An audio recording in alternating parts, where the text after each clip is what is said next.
कल हमारी चर्चा हो रही थी टॉपिक कॉन्स्टिट्यूशनल डिजाइन में कि जो संविधान बन के तैयार हुआ उसमें काफ़ी डिबेट्स हुए। 299 सदस्य के व्यापक चिंतन मनन के बाद तमाम बिंदुओं पर विचार करते हुए तथा देश के सभी नागरिकों और सभी समुदाय के लोगों को ध्यान में रखते हुए, उसके हित को ध्यान में रखते हुए संविधान बनाया गया और 26 जनवरी 1950 को लागू किया गया। ये 26 नवंबर 1949 को बनकर तैयार हुआ और 26 जनवरी 1950 को लागू हुआ। इसमें देश के नेताओं ने जब संविधान बन के तैयार हुआ तो अपना अपना विचार प्रस्तुत किया कि कैसे, मतलब क्या स्वरूप हो संविधान का और उसमें क्या सबों का, सभी समुदायों का विचार किया गया है अथवा नहीं। इस पर कुछ नेताओं में आपस में विभेद था और संशय था। तो महात्मा गांधी ने कहा था कि हम तब तक संतुष्ट नहीं होंगे जब तक ये फ्रीडम और पैट्रोनेज यानी गुलामी और अधीनता ये पूर्ण रूप से समाप्त नहीं हो जाए। साथ ही गरीब से गरीब व्यक्ति भी यह फील करे उसका वो अपना देश है और संविधान निर्माण में सभी लोगों का, संविधान के स्वरूप में सभी लोगों का प्रभावी ढंग से प्रतिनिधित्व हो, सबों की भागीदारी हो। ऐसे संविधान जिसमें अमीर लोग और गरीब लोगों में किसी प्रकार का भेदभाव नहीं हो और सभी समुदाय के लोगों को बिल्कुल आनंद पूर्वक, स्वतंत्रता के साथ आनंद पूर्वक जीने का अवसर मिले। यह तब तक इन तमाम बिंदुओं पर यदि इस संविधान में चर्चा हुई है तो ठीक है, अन्यथा इन तमाम बिंदुओं की स्थिति जब तक नहीं बन पाएगी हम तब तक संतुष्ट नहीं हो पाएंगे। तात्पर्य यह है कि देश के सभी समुदाय के लोगों तथा देश के अमीर वर्ग तथा गरीब वर्ग, गरीबों में भी सबसे गरीब, सबको लगे कि उनका अपना देश है, सब उत्साह और उमंग पूर्वक आनंद के साथ मनोयोग पूर्वक इस देश में रहे, ऐसी परिकल्पना महात्मा गांधी जी की थी। और यदि ऐसा संविधान में प्रावधान नहीं है तो मैं संतुष्ट नहीं हो पाऊंगा। किंतु मैंने पहले ही कहा था, सभी समुदाय के एक्सपर्टों ने, लोगों ने, सभी क्षेत्र के लोगों ने संविधान निर्माण में अपनी सक्रिय भूमिका निभाई थी और तमाम बिंदुओं पर विचार विमर्श के उपरांत संविधान बनके तैयार हुआ। इसीलिए किसी प्रकार की संशय की स्थिति किसी नेता को नहीं होनी चाहिए। उधर जवाहरलाल नेहरू ने जो कहा था तो आपको पता ही है, कल भी हमने चर्चा की थी कि उनके वो एक नए भारत के उदय की परिकल्पना की और सभी लोगों का विकास होगा, ऐसा विश्वास जाहिर किया। उन्होंने कहा कि बेरोजगारी, असमानता को दूर करते हुए विभिन्न प्रकार के आयामों को प्राप्त करते हुए देश को विकास के चरमोत्कर्ष ले जाने वाला यह संविधान होगा। और इसी में उन्होंने कहा था क्योंकि आजादी हमें आसानी से नहीं मिली थी, जिसके बारे में हमारी चर्चा हो चुकी थी, तो उनकी परिकल्पना यहां पर सकारात्मक थी, किंतु डॉक्टर भीमराव अंबेडकर जिस परिस्थिति में, जिस परिवेश में उनका जीवन बसर हुआ, उन्हें संशय था। संविधान का निर्माता स्वयं उन्हें कहा जाता है, किंतु फिर भी संशय था। तो अभी एक आपने वर्ड दिया कंट्राडिक्शन, ये विरोधाभास की स्थिति थी कि इनइक्वालिटी जो है वो कहां तक दूर हो पाएगी। भले ही समानता की बात हो, किंतु पॉलिटिकली, किंतु सोशली क्या समानता बढ़ पाएगी? तो इनकी परिकल्पना में संशय की स्थिति थी। यद्यपि इन्होंने ही निर्माण किया, वैसे ज्यादा अप्रोप्रिएट कहना आवश्यक उचित लगता है कि doctor Bhimrao Ambedkar was the framer of our ideal constitution, because doctor Ambedkar had studied or read to almost important constitution of the world and taken all good things from that constitutions. As for examples, Ireland, Germany, USA, South Africa, United States of Soviet Socialist Republic. From these constitutions, our expert Dr. Bhimrao Ambedkar had taken to all good things which will be more beneficial, more welfare for all the people of our country. यानी doctor Bhimrao Ambedkar ने विश्व के कई देशों के संविधान का गहन चिंतन किया, स्टडी की, अध्ययन किया और तत्पश्चात उसमें जो अच्छी अच्छी बातें थी, जो देश की जनता के हित के लिए, कल्याण के लिए था, उन्हें वह एकत्र किया और एक ऐसे सुसज्जित तरीके से सजाने का कार्य किया जो वास्तव में वाकई भारत के संविधान को एक नोबल, एक आइडियल संविधान का स्वरूप मिला। और इसका श्रेय डॉक्टर भीमराव अंबेडकर को ही जाता है। इसीलिए हम लोग निर्माता कहें, फ्रेमर कहें, वो डॉक्टर अंबेडकर को ही जाता था। चूंकि डॉक्टर अंबेडकर अछूत फैमिली से, तथाकथित उस समय में अछूत फैमिली कहा जाता था, जिससे कोई स्पर्श नहीं कर सकता था, यदि स्पर्श करेगा तो वो अपवित्र हो जाएगा, ऐसी गलत धारणा अपने देश में व्याप्त थी।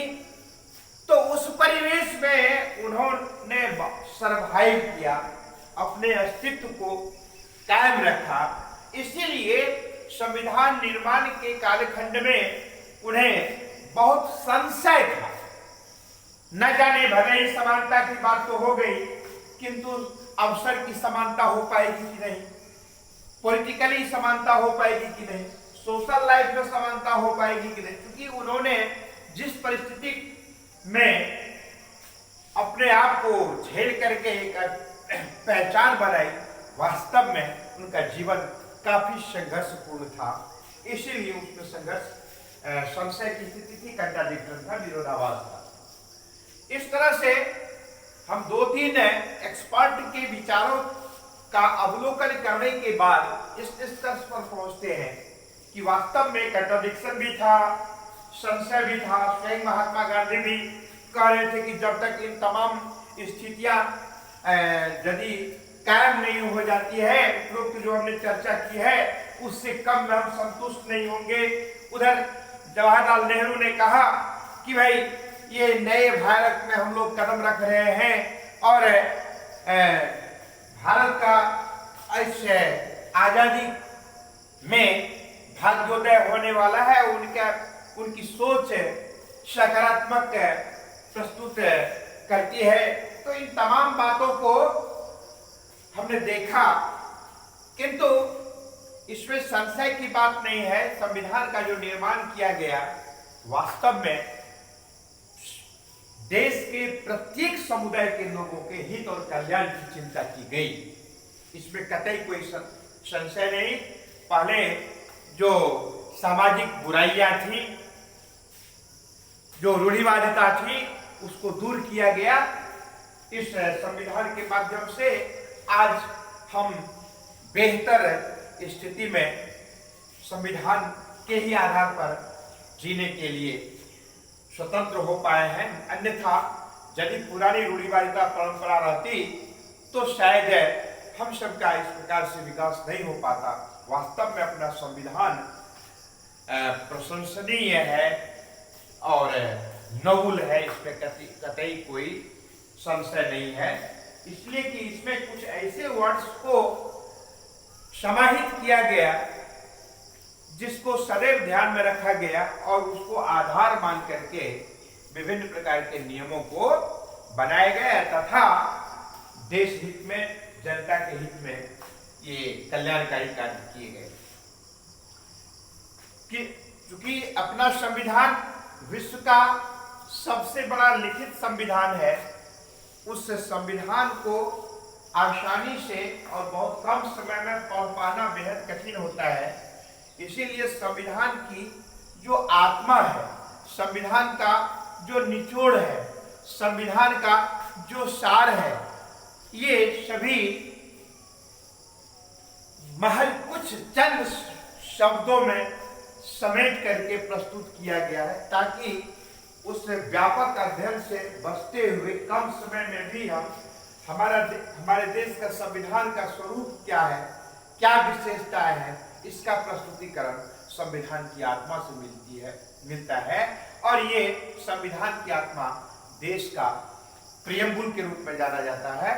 तो इस प्रियम्बुल में जो महत्वपूर्ण बातें आई हैं, जिसको नजरअंदाज नहीं किया जा सकता है, अक्षरशः पालन किया जाता है, ये सॉवरेन वर्ड है।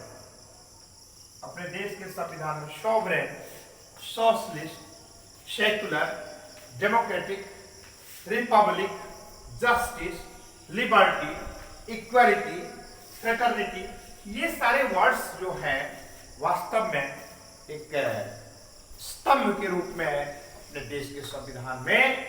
तो इसमें ये सॉवरेन यानी संप्रभुतापूर्ण जीवन व्यतीत करना, संप्रभुतापूर्ण जीवन व्यतीत करना, इस पर ध्यान दिया गया। अपने देश के संविधान में ऐसी परिकल्पना की गई कि कैसा समाज हो तो सोशलिस्ट, समाजवादी विचारधारा का। समाजवादी विचारधारा से तात्पर्य क्या है कि देश की परिसंपत्तियों का पर सबका अधिकार हो, समाज का अधिकार हो, राष्ट्र का अधिकार हो और वो राष्ट्र के प्रत्येक व्यक्ति के हित कल्याण के लिए यह कार्य में लगाया जाए। इस प्रकार की स्थिति को सोशलिस्ट विचारधारा, सोशलिस्ट हम लोग कहते हैं। तो इस प्रकार की परिकल्पना अपने संविधान में की गई है। सेकुलर है तो ये निरपेक्षता है, इसमें क्या है कि धर्म के प्रति, किसी खास धर्म के प्रति विशेष लगाव होना या प्राथमिकता देना, या किसी खास धर्म के प्रति को हीन दृष्टि से देखना, ऐसा कतई नहीं किया जाएगा, क्योंकि भारत जो है विविधताओं से भरा पड़ा हुआ देश है और इसमें सभी धर्म, सभी समुदाय, सभी भाषा भाषी के लोग निवास करते हैं। इसलिए there is no any distinguish in our constitution according to the basis of their religion. All religions are equal, no doubt. सभी व्यक्ति को, सभी धर्मों को एक समान नजर से देखा जाता है। किसी धर्म विशेष को न तो ज्यादा प्रायोरिटी दी जाती है और न ही किसी धर्म विशेष को इंफीरियर माना जाता है। सभी स्वतंत्र रूप में, सभी जो जिस प्रकार के धर्म को चाहे अपना सके। डेमोक्रेटिक बहुत महत्वपूर्ण है कि अपने यहाँ की व्यवस्था, शासन व्यवस्था कैसी हो, तो डेमोक्रेटिक हो, यानी लोकतांत्रिक शासन व्यवस्था, जिसमें लोगों का, जिसमें जनता का शासन तंत्र हो, जनता ही शासन करे, जनता के लिए शासन करे, जनता के द्वारा शासन हो, जिसमें लोगों के द्वारा बनाई गई सरकार हो, न कि वंश परंपरा के अनुसार से। इसमें जनता ही सर्वोपरि होती है। रिपब्लिक ऐसा स्टेट हो अपना जिसमें देश का शासनाध्यक्ष अथवा राष्ट्राध्यक्ष का चुनाव जनता करेगी, न कि किसी व्यक्ति विशेष के द्वारा, न कि राजकुल वंश के द्वारा, न कि कुल खानदान के द्वारा। तो ये शासनाध्यक्ष, राष्ट्राध्यक्ष का चुनाव जनता करती है। इस स्थिति में इस प्रकार की विशेषता हमारे देश के संविधान में। जस्टिस, न्याय, किसी भी प्रकार का निर्णय लेने के लिए न्यायपालिका स्वतंत्र है। यह इसे सरकार की जो तीनों इकाई है, ये एक ऐसी इकाई है जिसको व्यवस्थापिका और कार्यपालिका से बिल्कुल अलग और स्वतंत्र रखा गया है, ताकि किसी प्रकार की स्थिति में न्यायपालिका जजमेंट करने के लिए, न्याय देने के लिए पूर्णतः स्वतंत्र होंगे। किसी प्रकार का कोई दबाव नहीं होगा, न कोई अधिकारी का किसी प्रकार का प्रेशर होगा, न कोई सरकार का कोई किसी प्रकार का प्रेशर होगा। निष्पक्ष भाव से न्यायपालिका जस्टिस का कार्य करेगी। इस प्रकार की व्यवस्था हमारे देश के संविधान में है। लिबर्टी, स्वतंत्रता है। हर किसी व्यक्ति को पूरी आजादी दी जाएगी, किसी को अधीन नहीं रखा जाएगा, किसी को किसी भी प्रकार की संशय की स्थिति नहीं रहेगी। सभी के सभी स्वतंत्र रहेंगे, आजाद, उन्मुक्त होकर रहेंगे। अब इसके बाद है इक्वलिटी, सभी को समान अवसर मिलेगा, सभी को समान अवसर मिलेगा, किसी प्रकार का विभेद नहीं किया जाएगा। हाँ, एक बात है, कुछ है तथाकथित हमारे कुछ बच्चों में इस प्रकार की प्रश्न करने की प्रवृत्ति रहती है। आचार्य जी आप कहते हैं कि ये समानता है, इक्वलिटी है, तो फिर इस प्रकार से कुछ खास वर्ग में जब नौकरियों के लिए चयन किया जाता है तो उसमें कम ही नंबर पर, कम ही मार्क्स पर चयन किया जाता है और शेष खास वर्गों पर उसके लिए ज्यादा मार्क्स कट ऑफ में रहता है, तो फिर यहाँ समानता क्यों है, कहाँ से आ गई? यहाँ तो समानता रही नहीं, यहाँ तो असमानता की बात हुई। तो मैं ऐसे बच्चों को मैं संकेत करना चाहूंगा कि ऐसा इसलिए किया जाता है क्योंकि ऐसे समुदाय के लोग जो सामाजिक, राजनीतिक, आर्थिक, सांस्कृतिक, शैक्षिक रूप से बेहद कमजोर होते हैं, जो समाज की विभिन्न धाराओं के साथ स्वयं के स्तर पर चलने की क्षमता नहीं रख पाते हैं, इसीलिए उन्हें कुछ विशेष सुविधा देकर उन्हें भी समाज की विभिन्न धाराओं के साथ कंधे से कंधा मिलाकर आगे बढ़ने के लिए प्रेरित करने का कार्य सरकार करती है। इसलिए इस प्रकार से उन्हें अतिरिक्त सुविधा प्रदान की जाती है, किंतु उद्देश्य यही है कि सबको एक साथ लेके चलना, इसीलिए यहाँ समानता की भी बात हो जाती है। ठीक है, इसके बाद है फ्रेटर्निटी। तो आपसी क्या होना चाहिए? भाईचारे की स्थिति होनी चाहिए। आपसी ये नहीं कि ईर्ष्या, द्वेष, कलह, विषाद, झगड़ा, ऐसी स्थिति नहीं होना चाहिए। सभी आपस में भाई भाई होते हैं। क्यों भाई? इसलिए कई ऐसे विद्वान हैं जिन्होंने संस्कृत में भी श्लोक बनाया है और उस श्लोक के माध्यम से देश के तमाम नागरिकों को ऐसा संदेश देता है, भ्राता भ्रातर्मन्वेतु पिता पुत्रेण युज्यतामस्मै मरा समानान्तु सर्वे भारत मास्तिना, कि आपस में किसी प्रकार का विभेद नहीं है, क्योंकि हम क्या हैं? सभी भारतवासी हैं, भारत के संतान हैं, सभी एक है, आपस में भाई भाई है। इसलिए कहते हैं संघ भोजन संकल्प संपत्ति परस्परम सर्वेषां सहकारित्वानुमोदितो कथयति। तो इस प्रकार से ये सारे के सारे संदेश देश के हर नागरिकों को इसलिए दिया जाता है ताकि सभी समझे कि भारत का हर नागरिक सब एक है, सभी आपस में भाई हैं। ये तो शताब्दी की बात आती है, यानी कि हम सभी आपस में भाई भाई हैं, एक समान है, किसी प्रकार का विभेद नहीं करना चाहिए। तो ये जो हमारे देश के संविधान का थीम है, इस थीम को जब हम पढ़ लेते हैं जिससे स्पष्ट पता चलता है कि संविधान निर्माताओं ने कितनी बारीकी से संविधान का निर्माण किया, कितनी बारीकी से प्रत्येक समुदाय के लोगों का ख्याल रखने का कार्य किया। यही कारण है कि अपने देश के संविधान को आज भी उसी प्रकार से लोग तहे दिल से मानते हैं, स्वीकार करते हैं, उस संविधान के नियमों का अक्षरशः पालन करते हैं।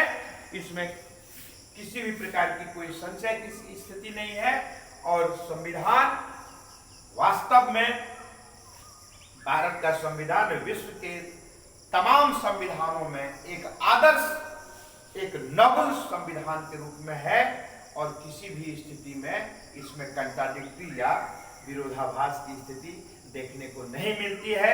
आज के क्लास में इतना ही। धन्यवाद।